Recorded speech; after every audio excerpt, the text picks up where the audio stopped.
Hello friends, అందరికీ నమస్కారం. ఈరోజు వచ్చేసి చింతపండుతో చిత్రాన్నం అంటే చాలా టేస్ట్గా ఉంటుంది. ఎప్పుడు ఒకే రకమే కాకుండా ఇలా కొత్తగా ట్రై చేయండి, చాలా టేస్ట్గా ఉంటుంది.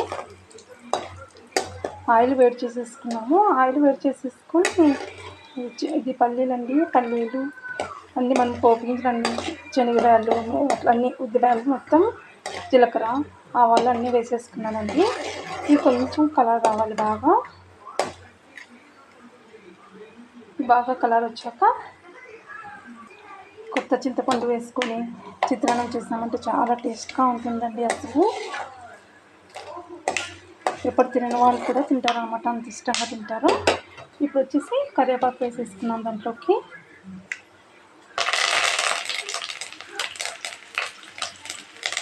ఇప్పుడు వచ్చేసి ఆనియన్ హాఫ్ ఆనియన్ తీసుకున్నాను. మనం తగినంత కారం కండి, చిల్లీలు కారం బట్టి మీరు కారం తినే బట్టి వేసుకోండి. ఇవి కూడా బాగా ఫ్రై అయిద్దాము.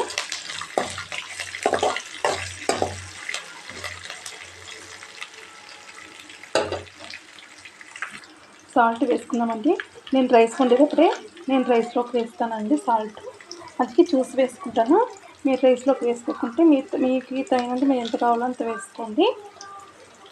నేను చిత్రాన్నం కానీ ఏమైనా రైస్ కలిపేటప్పుడు మాత్రం రైస్ వండేటప్పుడు రైస్లోకి వేస్తానండి. చాలా టేస్ట్ ఉంటుంది. ఏమన్నా మనం రైస్ ఇలా కలపాలన్నప్పుడు సాల్ట్ వేసి రైస్ వండామంటే కూడా చాలా టేస్ట్గా ఉంటుంది.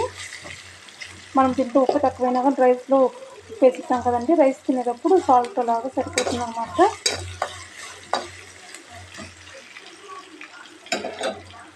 ఇంకొంచెం బాగా ఫ్రై అవుతామండి. ఈ ఆనియన్ అంతా బ్రౌన్ కలర్ రావాలండి. అప్పుడు మనం తింటున్నాం కదా టేస్ట్ వస్తుంది. ఇప్పుడు సాల్ట్ వేసాం కదా, అది సాల్ట్ లాగా కొంచెం కారం పచ్చిమిరపకాయలకి బాగా పట్టుకొని బాగుంటాయి అన్నమాట. చూడండి, ఆనియన్ పచ్చిమిరపకాయలు ఫ్రై అయినాయి. ఇప్పుడు చింతపండు ఇష్టం వేసుకున్నామండి. దాంట్లోకి పొట్టు కూడా వేసేస్తున్నాము. చింతపండు బియ్యంతో వేసేస్తున్నాము. వేసుకొని బాగా కలుపుకోవాలండి.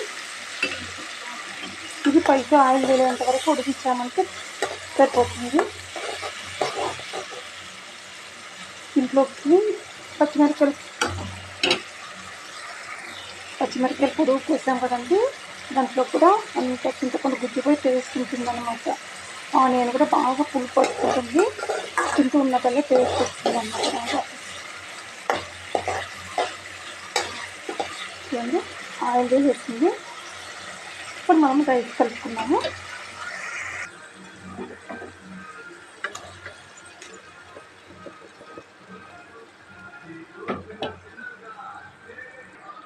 ఇప్పుడు రైస్ వేసుకున్నాం కదా, బాగా కలుపుకోవాలి. చిన్నగా మంట పెట్టుకొని కలపాలా, ఎందుకంటే పులుపు అంతా రైస్ పట్టుకోవాలి కదా.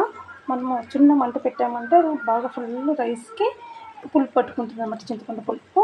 అందుకే టేస్ట్ వస్తుంది అన్నమాట బాగా. పులుసు అన్నం రెడీ అండి. చింతపండు చిత్రాన్నం రెడీ అయిపోయింది. ఎంతో టేస్ట్గా ఉండేది. ప్లీజ్ మీకు నచ్చితే మాత్రం లైక్ చేయండి, షేర్ చేయండి, కామెంట్ చేయండి. నా ఛానల్ సబ్స్క్రైబ్ చేసుకోండి.